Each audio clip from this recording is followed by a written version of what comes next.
যে চৰকাৰৰ সিদ্ধান্ত যিমান হওক আমি বিতৰ্কৰ ঊৰ্ধ্বত ৰাখিব লাগে। দুই এজন ৰাজনৈতিক দলেই হওক বা আমাক বেয়া পোৱা দুই এজন ব্যক্তিয়ে হওক, চৰকাৰৰ প্ৰতিটো কথাতে তেওঁলোকে বিতৰ্ক হোৱাটো বিচাৰে।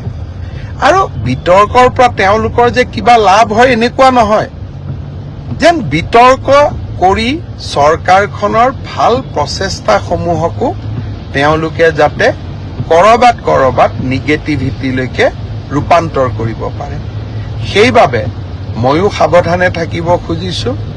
এইবাৰ আমি প্ৰিলিমিনাৰী পৰীক্ষা নাপাতো, মেইনছ আৰু ভাইবা ভচিৰ মাজেদিয়ে আমি পৰীক্ষাৰ ৰিজাল্ট দিম।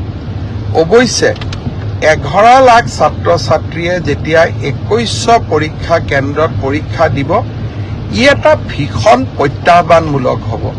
কেনেকৈ পৰীক্ষা পাতিব